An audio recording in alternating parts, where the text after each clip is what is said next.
Boa noite, gente. Tudo bem? É um grande prazer, uma grande alegria poder estar em mais uma live. Mais um momento em que estamos aqui para juntos falarmos de um assunto deveras importante, né? E a gente gostaria de contar com a presença de vocês, já com a presença do advogado Ailton Costa, amigo mocajubense. Obrigado pela sua presença, Ayrton. Hoje nós estaremos com a presença do Dr. Emanuel Chaves, da OAB, advogado da OAB, responsável pela Comissão de Ordenamento dos Municípios, penso que é assim que se fala. Ele estará conosco hoje falando um pouco sobre isso. Você já pode mandar sua pergunta, clique no aviãozinho, chame seus amigos para participarem conosco. Eu já vou chamá-lo aqui para estar conosco. É um prazer recebê-lo aqui, um grande amigo, um grande servo do Senhor. Boa noite, Ayrton. Muito obrigado pela sua presença, querido. É um prazer imenso tê-lo aqui. Boa noite, Emanuel. Espera aí que eu tô ajeitando aqui, só um minutinho. Tudo bem, fique à vontade. Vou botar um fone para a gente conversar melhor. Maravilha.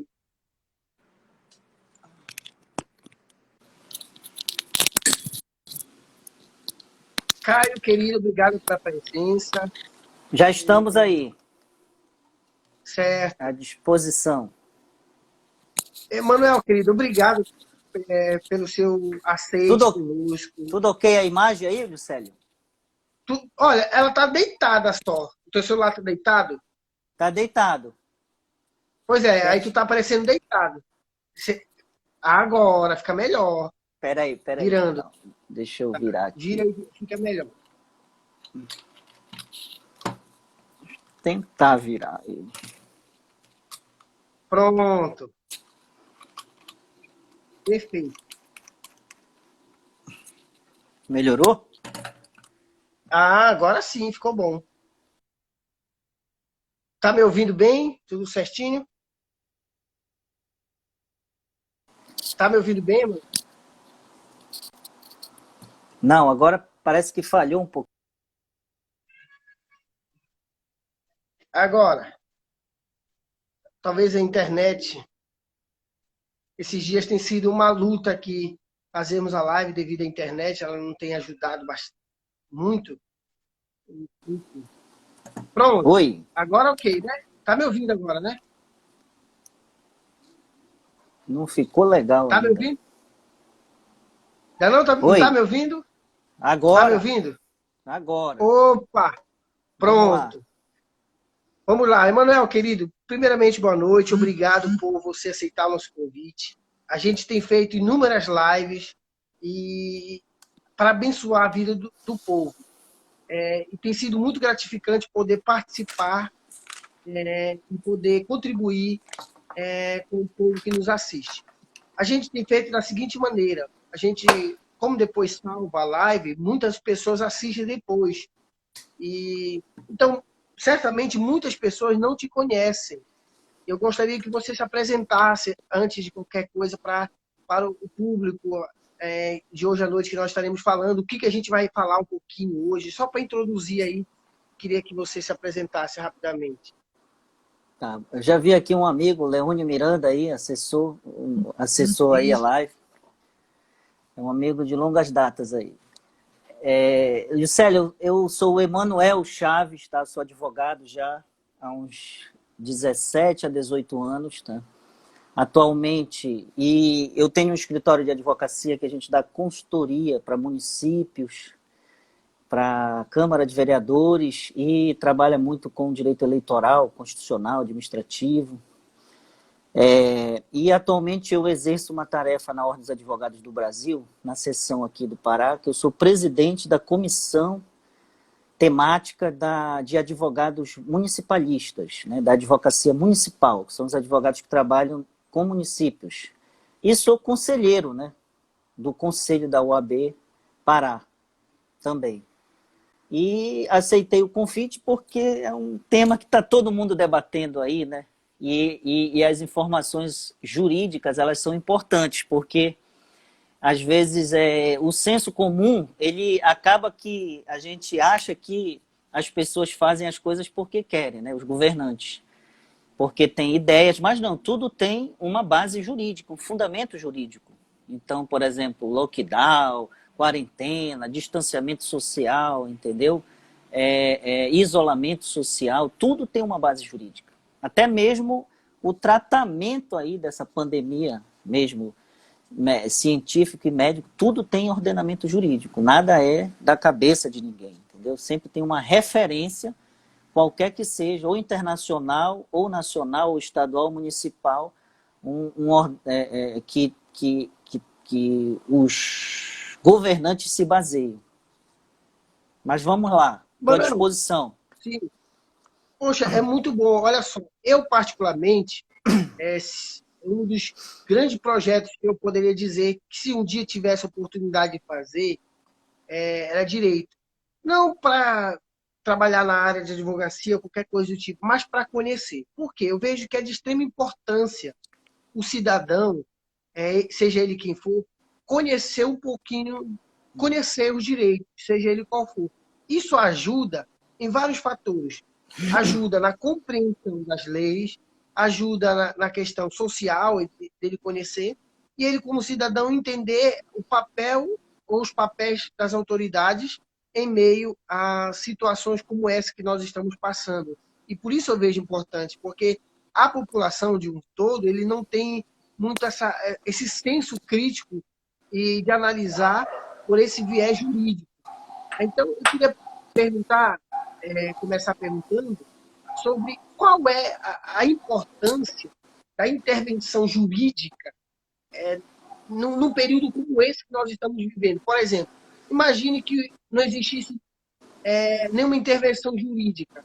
Poderia causar um caos ainda pior em relação ao que nós estamos passando. Então, qual é a importância jurídica na intervenção, principalmente municipais, em relação ao momento que nós estamos passando, por exemplo?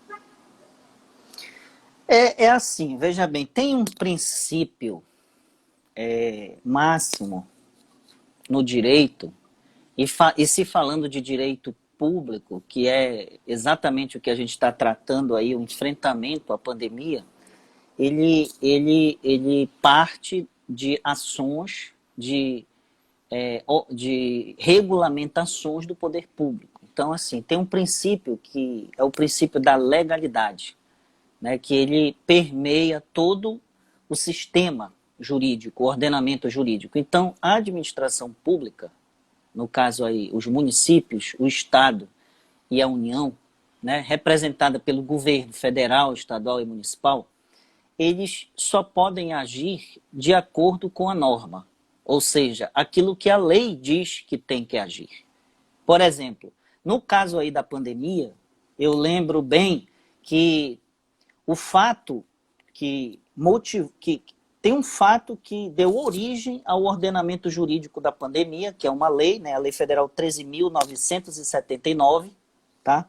Que ela foi de 6 de fevereiro de 2020. Foi exatamente aquele fato que o governo brasileiro foi até a China, né, com 2 aviões, dar um suporte para aqueles brasileiros que estavam na China e que não poderiam sair naquele momento, porque já haviam várias medidas de restrição de locomoção internacional, e o governo brasileiro, né, a pedido dessas pessoas, né, evidentemente com toda uma regulamentação internacional por intermédio da Embaixada Brasileira na China e da Embaixada da China aqui no Brasil, né? Eram vários profissionais, estudantes, pessoas que moravam lá e que queriam voltar para o Brasil por conta da situação crítica do pico da pandemia lá na China já, né? Ainda não existia muito aqui. E eu lembro que o governo brasileiro questionava o seguinte, tá, nós vamos buscar essas pessoas, mas nós não temos uma base jurídica para quando elas chegarem aqui no Brasil, a gente obrigar que elas fiquem confinadas, para que tenham uma segurança jurídica que não haverá transmissão, ou se essas pessoas estiverem infectadas pelo vírus, que elas passem o tempo necessário do ciclo do vírus para que isso não haja transmissão para outros brasileiros, no caso, né, a transmissão comunitária. Então, daí foi que o governo brasileiro enviou para o Congresso Nacional uma proposta e foi aprovada uma lei, que hoje chamam delicadamente, né, de lei da quarentena, entendeu? Mas é a lei, né, que trata das medidas de enfrentamento à pandemia do coronavírus, né? Então, todos esses conceitos que a gente está vendo aí de isolamento, distanciamento social, quarentena, lockdown, entendeu? Essas medidas todinhas, elas estão previstas lá, tanto conceitualmente quanto toda a regulamentação a respeito do enfrentamento a essa pandemia do coronavírus. É uma lei federal. Então, entendi. Quer dizer que ela é uma lei recente que foi ocasionada devido a uma necessidade. E por isso, então, Exatamente. para ver como a gente, eu particularmente estou sabendo isso agora. Eu só li os decretos, mas sem saber a origem. Então, Porque nesse assim, ponto, sim, pode falar. porque tu me perguntaste o seguinte, qual a importância disso, né? A gente, por exemplo, a gente tem Sim. a Constituição Federal, eu diria assim, todo brasileiro, todo cidadão brasileiro deveria ter, eu não diria assim de cor, né? Mas já deveria ter pelo menos lido uma vez na vida o artigo 5º da Constituição, né? Que é um artigo que trata de todas as garantias individuais e coletivas de qualquer cidadão no país. Ou seja, vamos dar alguns exemplos, por exemplo, o direito de ir e vir, ele é tratado lá. O direito à liberdade de expressão é tratado lá. O direito à saúde é tratado lá. O direito o princípio da dignidade da pessoa humana também, né? Nas relações públicas e privadas, é tratado lá. O direito de defesa é tratado lá. O direito à livre iniciativa econômica é tratado lá. Então, esses direitos, né, que, na verdade, eles foram garantidos na Constituição de 88, no período pós-ditadura militar, na abertura, né, das liberdades individuais e coletivas, já estão todos lá. Então, assim, isso é a base, né, de qualquer, eu diria assim, a base da cidadania brasileira. É o artigo 5º.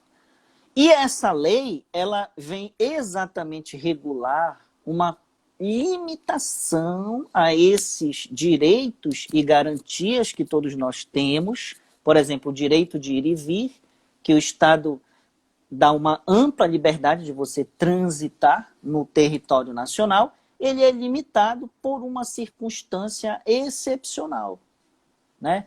Que tenha um pano de fundo a saúde pública, o interesse público não só meu, teu, mas o da coletividade como um todo. Então, assim, essa lei, de certa forma, ela regulamenta essas medidas de enfrentamento, tanto conceitua quanto traz medidas, traz alguns reflexos na administração pública, entendeu? Tipo nas compras públicas, por exemplo, né?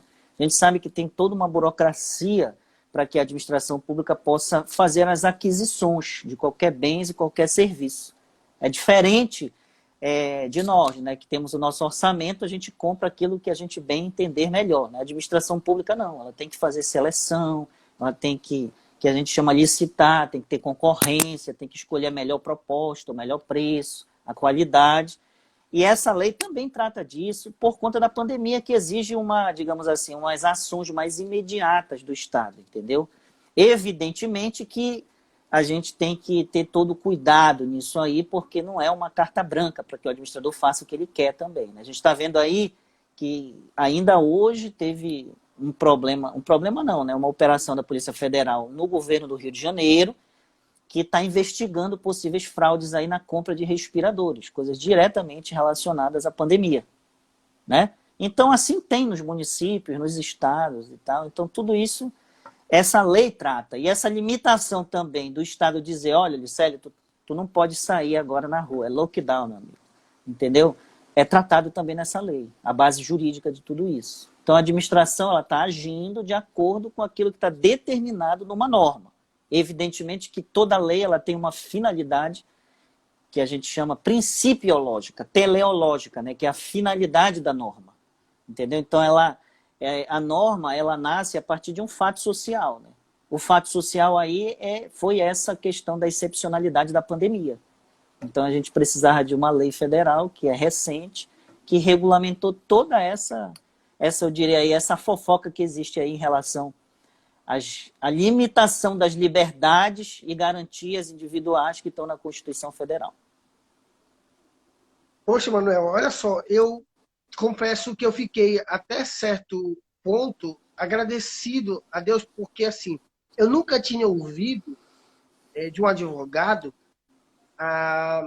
falar para um cidadão comum como eu, porque eu não sou da área jurídica e nem sou funcionário público, nada disso, a importância de ler o artigo 5º. Eu confesso, sem nenhuma vergonha de dizer, eu nunca li o artigo 5º. Eu só sei coisas que citaram. Então já é uma coisa que eu quero agradecer e certamente eu vou ler depois, porque eu nunca tinha parado para tentar isso, é muito importante. O Veri, que está lá em Santarém nos acompanhando, um abraço, Veri, pergunta o seguinte: em que outra ocasião, então, seria necessário decretar o lockdown? Tem alguma ocasião específica além dessa que nós estamos passando? Olha, na verdade, geralmente o lockdown, ele é uma imposição, tipo assim, é o máximo das limitações que existe em termos de quarentena, né? Pessoal, quarentena, na verdade, digamos assim, que é aquele conceito bem genérico, né? É o gênero. Então, assim, o lockdown é aquela coisa mesmo de você, por exemplo, em situações de guerra, por exemplo, isso também pode ser decretado, entendeu? Situações de guerra, entendeu? Geralmente tem também uma situação excepcional. Algumas catástrofes, por exemplo, ambientais, que colocam em risco a coletividade, né? Também o Estado poderia regular e de alguma forma, decretar um lockdown, né? Quando fala decretar, é interessante. Vamos tentar entender o sentido de decretar, né? Porque é assim, no direito brasileiro, a gente tem uma hierarquização de normas. Você tem a Constituição Federal, você tem as leis ordinárias, e você tem entre os entes federados, que é a União, os estados e os municípios, também tem essa hierarquia de normas. Então, o decreto, ele é uma regra, eu vou dizer assim, que parte do Poder Executivo e não do Poder Legislativo. Então, o decreto, ele, digamos assim, ele esmiuça, ele regulamenta uma lei.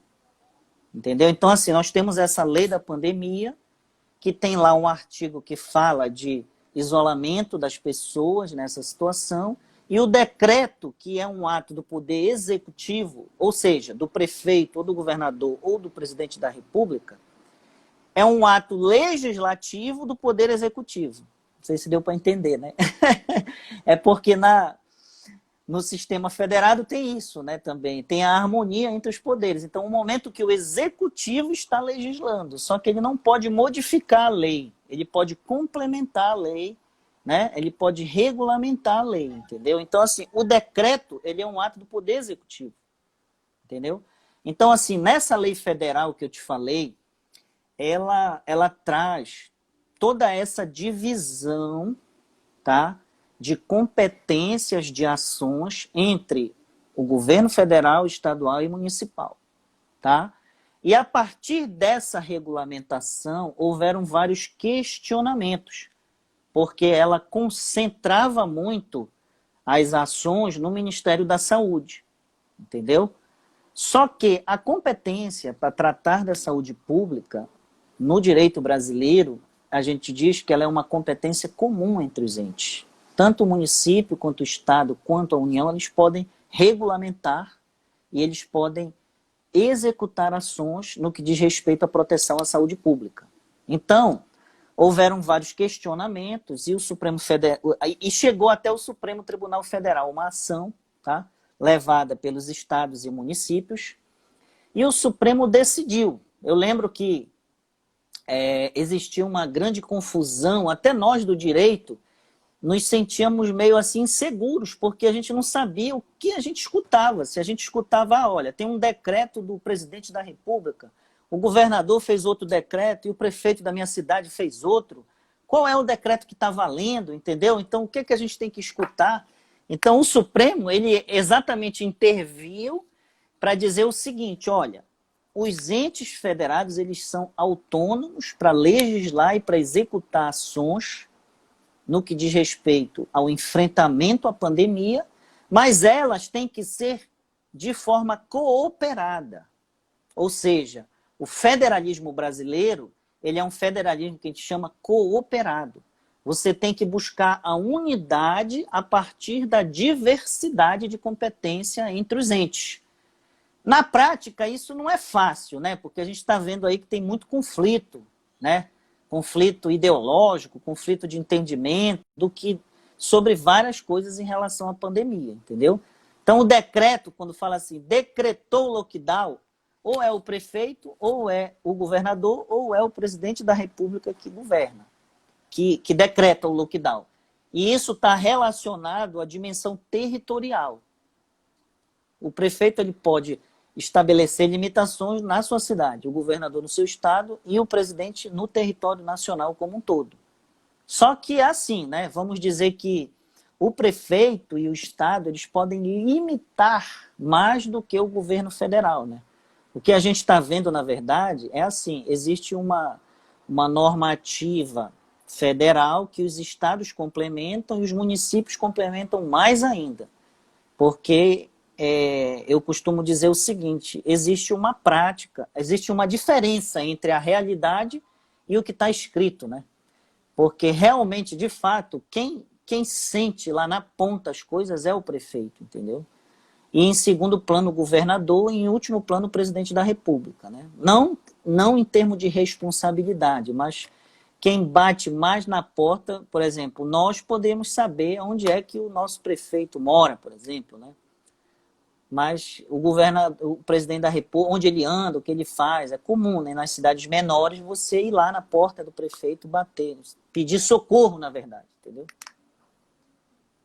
Certo. Deu para entender aí, Lucélio? Deu para entender, é interessante. A gente que não conhece, que é leigo no assunto, é muito importante saber disso, entender isso. Agora, a gente falou do lockdown aí, aqui no Pará, o governador estabeleceu para algumas cidades.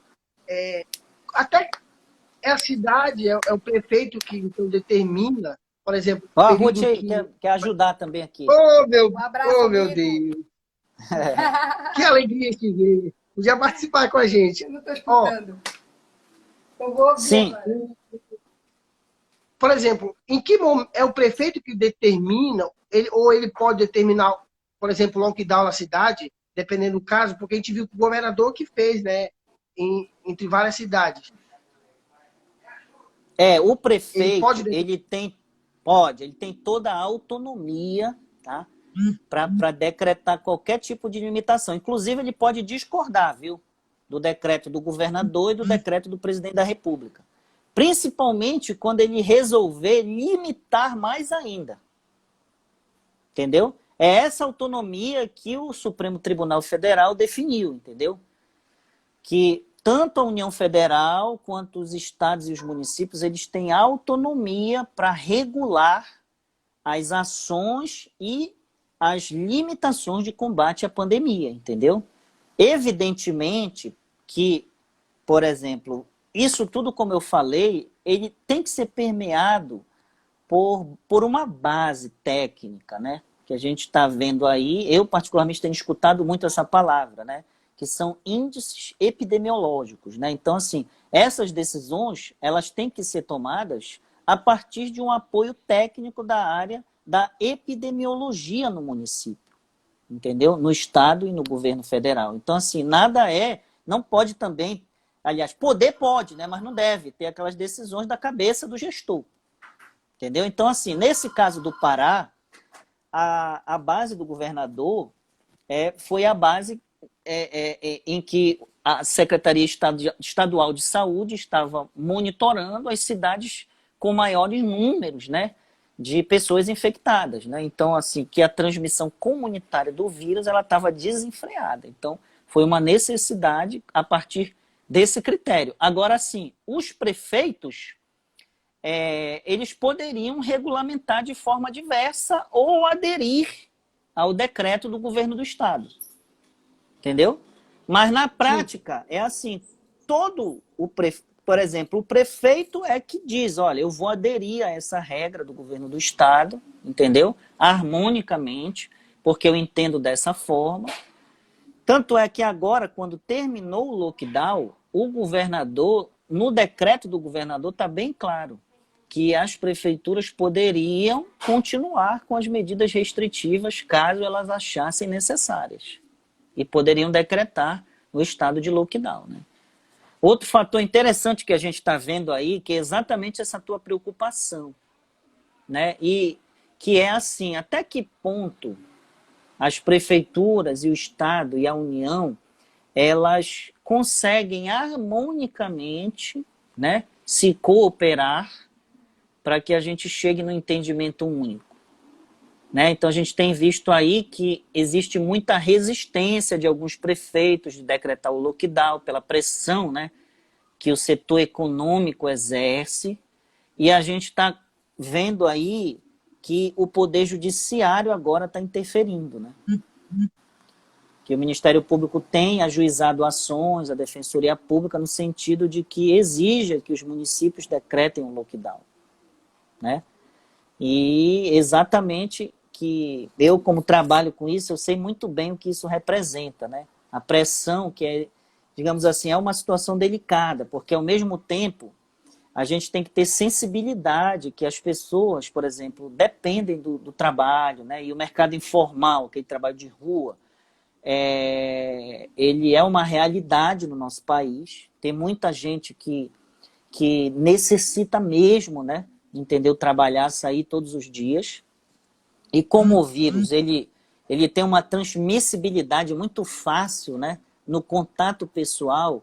Então, é por isso que é delicado, né? Você decretar, determinar situações de limitação de locomoção, de confinamento, e as pessoas que necessitam desse trabalho do dia a dia não poderem sair da sua casa para trabalhar, entendeu? Então, assim, é a grande maioria, a gente está vendo aí, né? Grande maioria que necessita desse auxílio que o governo federal está dando aí para essas pessoas.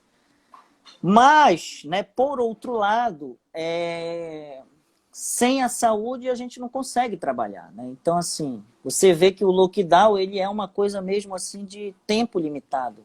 Nós tivemos um lockdown aí de 15 dias aqui na região metropolitana, que, segundo informações do governo do estado, teve muito efeito, né?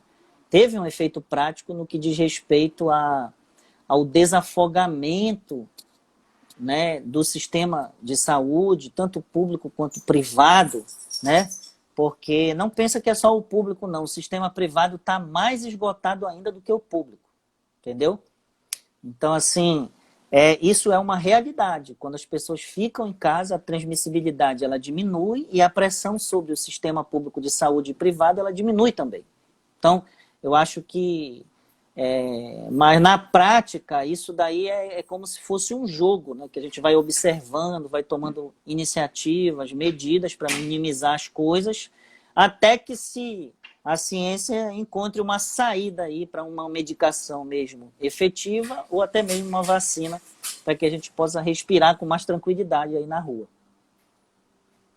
Muito, muito bacana. Uma dúvida, talvez de muitas pessoas, o senhor falou que esse decreto, essa lei federal, era nova, fevereiro mais ou menos. Fevereiro. A pergunta é, imaginamos, passou o período, agora está tudo liberado, voltou tudo normal, comércio, mas essa lei ela continua vigorando, por exemplo, para qualquer momento executá-la de novo, ou ela passa a ser inexistente? Como é que funciona isso? Não, essa lei ela tem vigência durante o período da pandemia, tá? Por exemplo, essa lei federal, Juscelio, ela prevê a possibilidade dessas limitações, mas ela necessita ser complementada pelos municípios, pelo estado e pelo próprio governo federal. Entendeu? Então não é a lei que diz, olha, o lockdown lá vai vigorar de tal dia a tal dia. Olha, tal situação vai vigorar de tal dia a tal dia, entendeu? É essa regulamentação que é feita pelas prefeituras, pelo governo do estado e pelo governo federal, que limita esse período, né? Que ele é medido, né? Ele é medido pelo sistema de epidemiologia municipal, estadual ou federal, entendeu? Que é bem organizado na estrutura do Sistema Único de Saúde, essa base epidemiológica, né?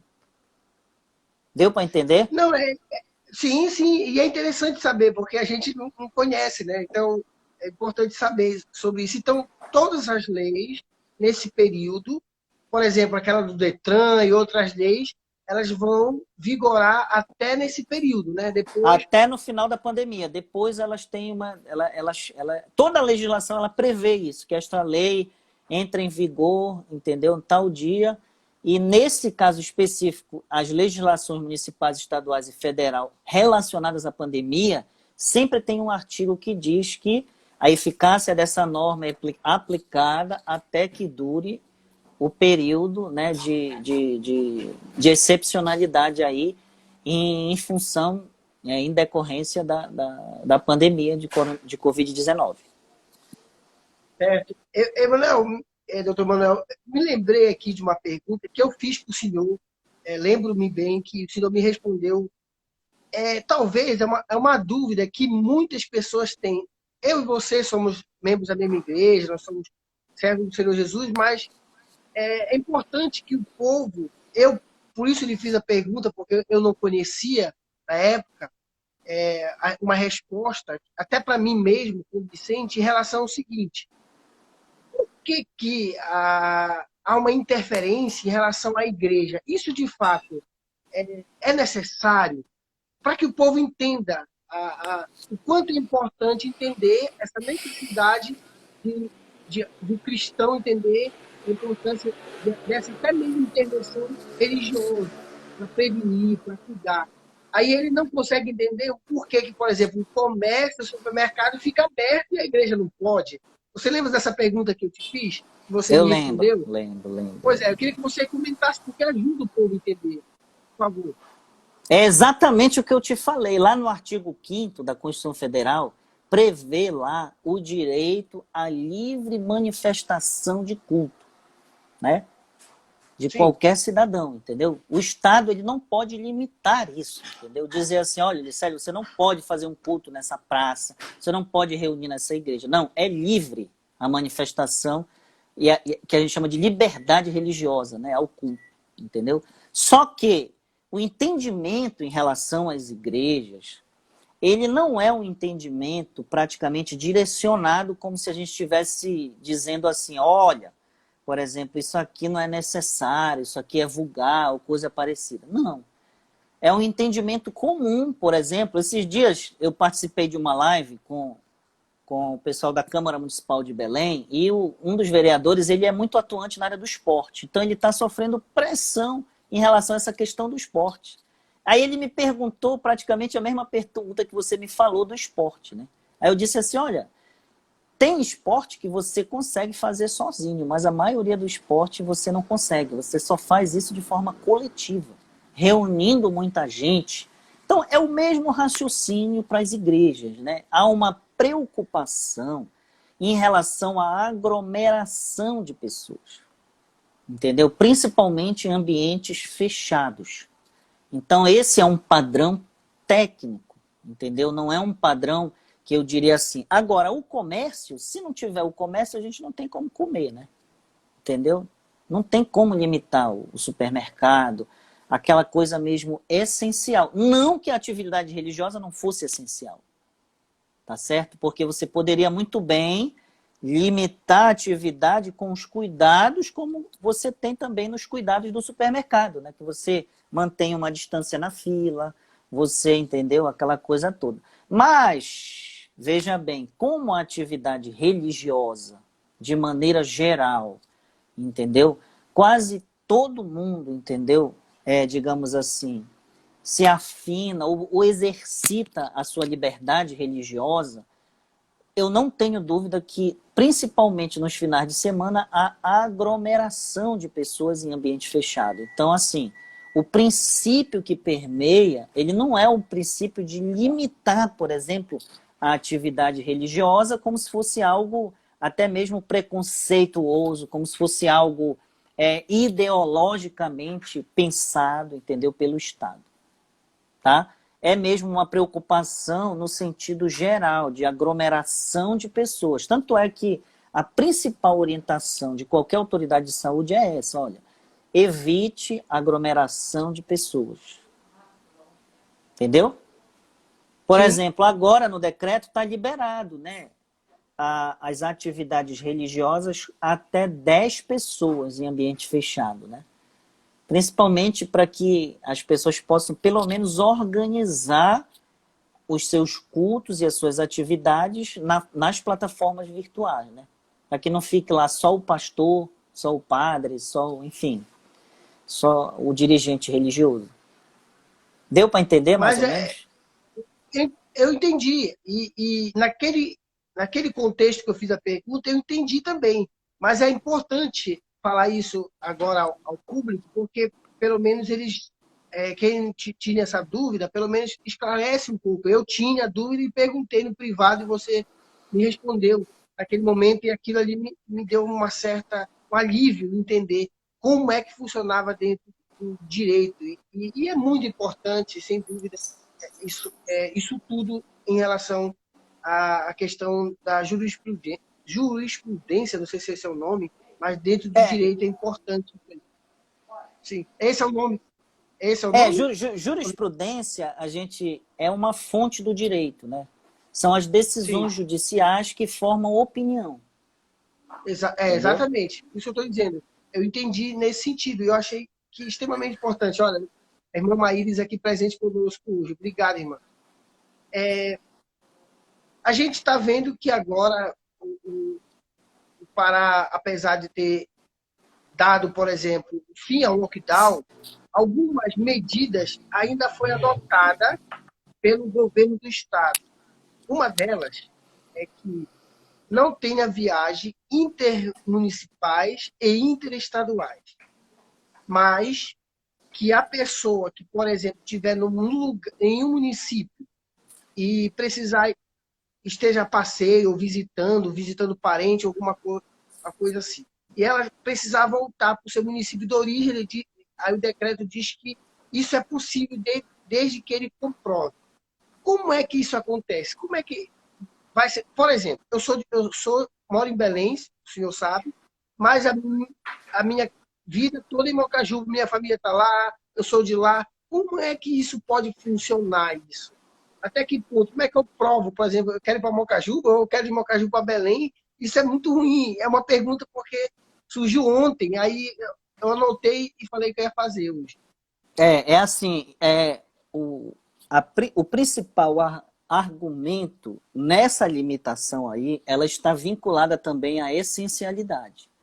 Ou seja, se você necessita se deslocar de um município para o outro, de um estado para o outro, e você consegue comprovar que isto está vinculado àquilo que é determinado pelas autoridades como essencial, por exemplo, digamos que você fosse professor não, porque digamos que você trabalhasse numa empresa em outro município e você necessitasse ir trabalhar porque na época da pandemia a empresa ela desenvolve uma atividade essencial e você não parou de trabalhar. Os cuidados são dentro da empresa para evitar a transmissão do vírus. Aí você tem que comprovar que é necessário você se deslocar para outro município porque você mora em Belém e porque você trabalha em outro município numa empresa que desenvolve uma atividade essencial definida pelo decreto ou nacional, ou estadual, ou municipal. Entendeu? Outra situação, questões de saúde, por exemplo. Digamos que você tenha que dar um socorro para sua mãe lá em Mocajuba, entendeu? Levar um remédio que não tem lá, mas tem aqui em Belém. Você tem como comprovar que você está indo a Mocajuba porque a sua mãe está doente e você comprou o remédio aqui em Belém e necessita levar para Mocajuba. E isso é essencial, entendeu? Agora, por exemplo, digamos que você tenha que cumprir com alguma atividade religiosa lá em Mocajuba, aí você vai ter uma limitação, entendeu? Mesmo porque, apesar de eu considerar como essencial também a atividade religiosa, porque a Constituição assim o diz, né? Assim como o lazer, a saúde, a religião também. É uma atividade essencial, um direito, né? Um direito fundamental, inclusive. Mas, para esse efeito aí, há uma limitação da lei, né? E do sistema em função da excepcionalidade aí da pandemia, entendeu? Não, sem Deu para dúvida. entender? E deu sim.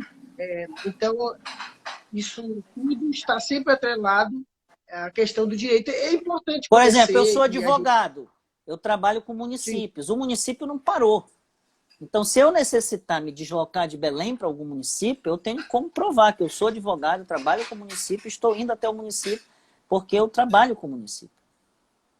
Entendeu? Então, sim. essa preocupação das barreiras, ela aqui no Brasil, viu, Licélio, é até, digamos assim, branda, porque a gente vê nos países aí da Ásia do continente asiático e o continente europeu, e até mesmo nos Estados Unidos, que há um radicalismo maior em relação a essa questão do deslocamento intermunicipal, interestadual e internacional. Né? As pessoas realmente, entendeu? Aqui no estado do Pará, isso até que ainda é bem limitado, e logo no início teve muita polêmica judicial em relação a isso, entendeu? Mas as maiorias das decisões judiciais, elas sempre resguardam o direito à saúde da coletividade.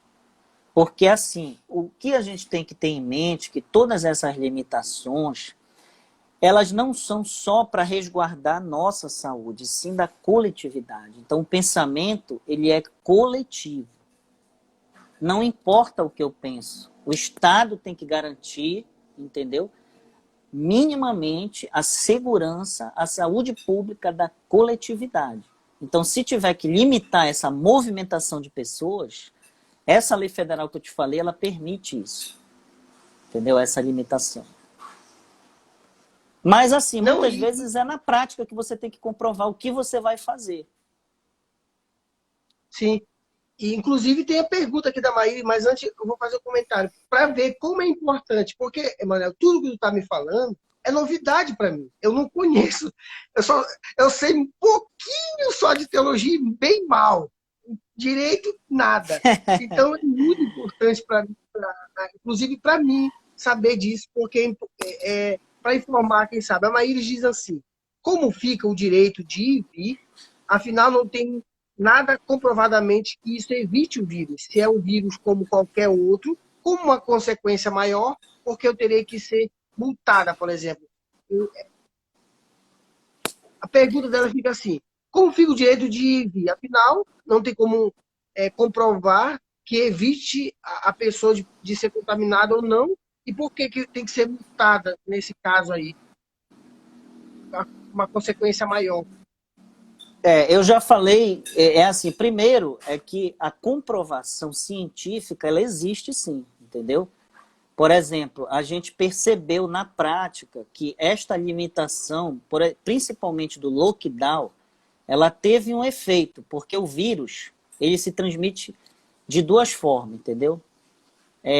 Que tem aquela limitação, por exemplo, essas limitações, elas visam evitar a transmissão comunitária do vírus, né? Entendeu? É aquela que você não sabe quem está contaminado, como foi, onde você pegou, entendeu? É diferente daquela transmissão que você, por exemplo, digamos que você é uma pessoa que está em casa e tem certeza, aí tem outra pessoa contaminada em casa que você teve contato, aí você sabe de quem você pegou. Então, hoje, no Brasil e em qualquer município, é uma realidade a transmissão comunitária. Com relação ao direito de ir e vir, eu já falei, essa legislação federal, ela regulamentou, entendeste? Essa situação de excepcionalidade e ela deu uma base para que esses direitos fossem limitados em determinado momento, tá? Mas por uma questão também que é fundamental, que inclusive está previsto na Constituição Federal também, assim como o direito de ir e vir, que é o direito à vida que o Estado tem que preservar. Entendeu? Então, essa limitação ela tem uma base jurídica, não é da cabeça do gestor. Se você pegar o decreto que você lê, ele tem toda uma fundamentação constitucional, uma fundamentação da legislação federal, da legislação estadual e legislação municipal, se tiver, para te poder limitar o direito de ir e vir. E sempre há uma argumentação, porque a gente chama isso de conflito, né? Não é nem de norma aí, é um conflito de princípios. Porque o direito de ir e vir, ele é um direito fundamental, assim como a vida também é um direito fundamental, né? E ambos são garantidos na Constituição Federal. Então, há um princípio. Então, você tem que ponderar esses princípios para você garantir, né, digamos assim, na balança aí entre o direito de ir e vir e de você garantir a saúde pública, como eu falei, da coletividade, aí vai pesar mais a garantia do direito à vida da coletividade em detrimento do direito individual que cada um tem lá da Constituição de ir e vir. Deu para entender? Sim, é esclarecedor. Aí eu só discordo aí da fala da colega em relação a que não existe comprovação, porque, na verdade, todas essas medidas, como eu falei antes, elas são tomadas a partir de dados científicos, né, em relação à transmissibilidade, ou ela está acelerada, ou ela não tem controle, e há uma medida aí. Então, por exemplo, é notório. Eu, particularmente, vivenciei uma realidade na minha família que precisou de um atendimento médico quando nós estávamos no pico da pandemia aqui no Pará, que foi no final de abril até a primeira semana de maio, e eu vejo agora como está aí as UPAs, né? A própria rede privada. Você vê que o sistema tanto público quanto privado de saúde deu uma, digamos assim, uma respirada para que pudesse se atender de forma mais qualificada, né? Então, por exemplo, tem vários critérios aí que os gestores tomam como base, tanto para apertar quanto para afrouxar. E um deles é esse. É o percentual da taxa de leitos de UTI, né? É o percentual de pessoas contaminadas, é o número de óbitos que pode estar crescente, entendeu? É o número de atendimento na rede pública. Então, tudo isso é medido e é comprovadamente demonstrado o efeito, né? Então, por exemplo, se você for fazer um efeito comparativo em relação aos atendimentos, ainda ontem eu estava observando aqui no Pará, no pico da crise, o sistema público de saúde atendia por dia quase 5.000 pessoas no estado inteiro. Então, hoje está atendendo em média de 1.700 pessoas. Então, teve uma queda aí considerável, principalmente na região metropolitana, entendeu? Em relação a isso. Por quê? Porque o vírus ele tem um ciclo, né? Isso eu aprendi já, isso não é direito, né? Eu aprendi já com a pandemia.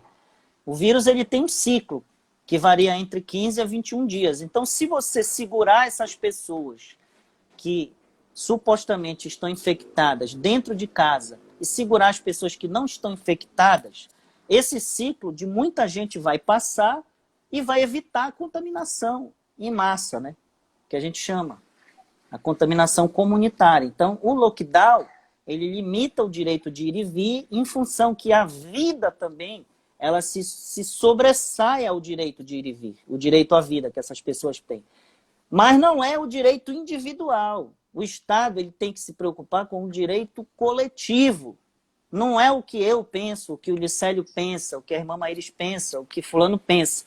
Na verdade, na dúvida, você tem que garantir o direito da coletividade, entendeu? Então o lockdown está permeado por isso aí. E eu até falo que a vida está acima de qualquer coisa. Eu até falo isso, que quando me perguntam, por exemplo, se mentir é pecado, eu digo assim, é óbvio que é, mentir é pecado. Mas a vida está acima da mentira, por exemplo.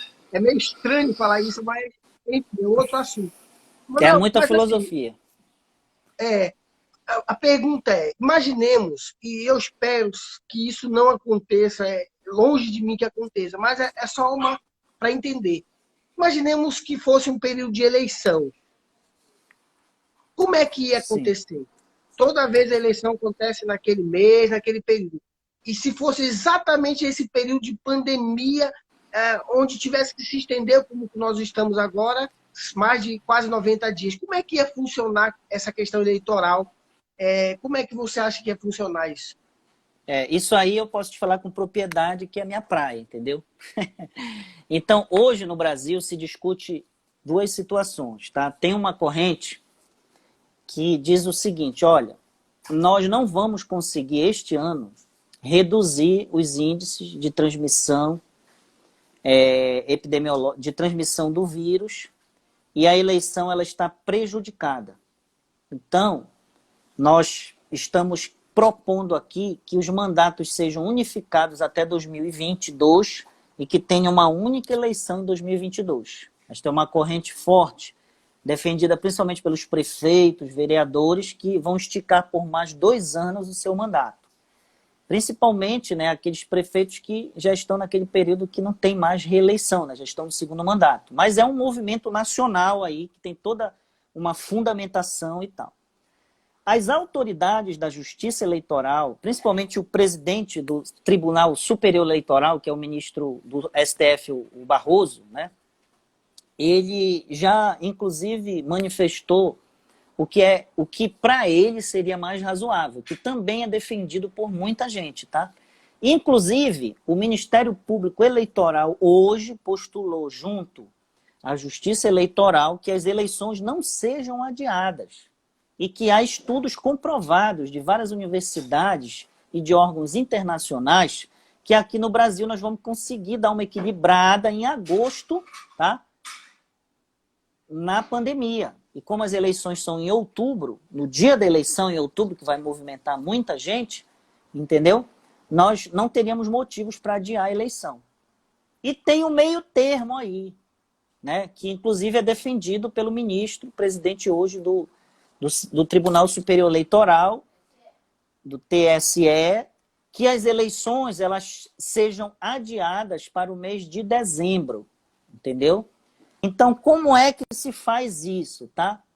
A definição do calendário eleitoral, que é isso que você falou aí, tem um nome chamado calendário eleitoral, que são todas as datas previstas, inclusive a data da eleição e tudo. Ele é fixado na própria Constituição Federal, entendeu? E para você mudar, você tem que fazer uma alteração da Constituição Federal. Então, hoje no Congresso Nacional, já tem todas essas 3 propostas aí que eu acabei de falar, tá certo? A proposta para manter o processo, ela não precisa, tá? Mas a proposta para alterar para dezembro e para unificar os mandatos, já tem proposta tramitando aí no Congresso Nacional, entendeu? Eu acredito que lá para o final de junho, a gente já tenha uma posição aí dos órgãos de saúde mais consolidada a respeito do equilíbrio da pandemia no Brasil e haverá uma manifestação aí do TSE a respeito se vai adiar, se vai prolongar os mandatos, entendeu? Mas quem vai decidir isso é o Congresso Nacional. Não é nem o presidente da República, nem um governador, nem um prefeito, muito menos o TSE. Quem vai decidir é o Congresso Nacional, porque tem que haver uma alteração na Constituição Federal para mudar as datas da eleição, entendeu? E para mudar a data do calendário eleitoral, tem que alterar a legislação federal eleitoral também. Então, de qualquer forma, é o Congresso Nacional que vai decidir, tá certo? Só tem uma posição que não pode acontecer, é ninguém tomar uma atitude, né? Eu vi um artigo que defendia o seguinte, que hoje, no Brasil, a urna eletrônica ela vai ser um instrumento facilitador de transmissão do vírus. Porque numa sessão eleitoral, várias pessoas vão ter que pegar na urna. Vão ter que ter contato com os mesários, vão ter que assinar, vão ter que colocar e digitar o número. Então vai ser, tipo assim, um vetor de contaminação do vírus, entendeu? Então tem várias teses aí em relação a isso. Muito, muito boa colocação. Ou seja, o Congresso, todos os deputados vai ter uma aglomeração e tanto para votar. Cada um vai ter que votar, né? Exatamente. Para mudar isso aí. Eita. Manuel, olha só, o Instagram ele dá aproximadamente 1 hora. Nós temos pouco mais de 4 minutos. Então, eu queria agradecer muito a sua presença. Você esclareceu muitas dúvidas minhas e de telespectadores que assistiram, ou outros que assistirão depois. A gente tem alcançado um número muito grande de telespectadores, a gente inclusive baixa e posta no canal do YouTube. Então, eu queria te agradecer o teu convite, por nos ajudar, até porque eu não entendo nada em relação à questão do direito, e é muito importante ouvir alguém que tem trabalhado há mais de 15 anos dentro do direito, é importante a gente ouvir, e principalmente agora, no período que nós estamos vivendo. Teve gente que disse assim, que nem sabia, aí na live, que o artigo 5º existia. Imagina! Eu sabia que existia, mas eu não sabia que era bom ler. Então, eu queria te agradecer. Eu queria que o senhor fizesse, assim, nesses 4 minutos, que a gente tem, encerrasse agradecendo assim, o povo que participou com a gente e desse assim, a última esclarecida em relação à importância da gente atentar para as leis municipais, governamentais, enfim, do STF, as leis que vigoram no nosso país. Olha, Juscelio, eu queria também agradecer o convite, tá? Em meu nome, em nome da OAB também, afinal tu me anunciastes aí, me convocaste por conta dessa temática aí, né, da questão municipal, entendeu? Então, em nome da Ordem dos Advogados, nosso presidente Alberto Campos, queria agradecer o convite, tá, para participar. E dizer o seguinte, olha, ninguém, neste caso aí, é dono da verdade. Tá? Tem outro princípio aí que a gente chama no direito, hoje muito utilizado, inclusive nas decisões judiciais, que é o princípio da razoabilidade. Então, se você tiver que tomar alguma decisão, né, a respeito de alguma limitação aí, que alguma legislação, tanto federal, estadual ou municipal, lhe impõe como limitação dos seus direitos e garantias, que o artigo 5º lá prevê, que eles são plenos também, mas eles podem ser limitados em função do direito à vida, eu diria assim, você sempre tem que pensar e tomar uma atitude razoável. Nunca uma atitude extremista, né? Porque o que a gente está vendo aí, na verdade, é um extremismo político, né, de algumas autoridades, entendeu?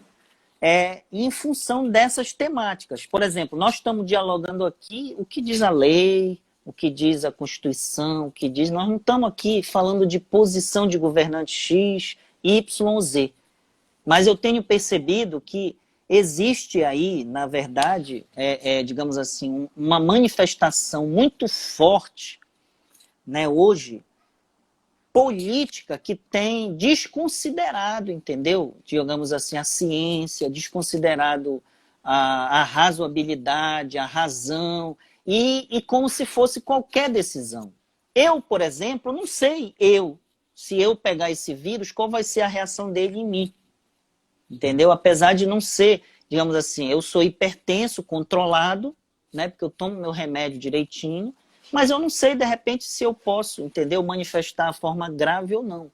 Então, na dúvida, eu prefiro tomar todas as, digamos assim, precauções necessárias para que eu não seja contaminado. Mas se um dia eu vier a ser contaminado, que eu também não estou imune a isso, né, como qualquer cidadão, como você, como qualquer um de nós, até em casa, às vezes, se a gente fizer uma compra no supermercado e não higienizar direito, né, as compras a gente pode estar vulnerável aí a ser contaminado. Por alguém pode ter pego lá, até mesmo sem maldade e tal, entendeu?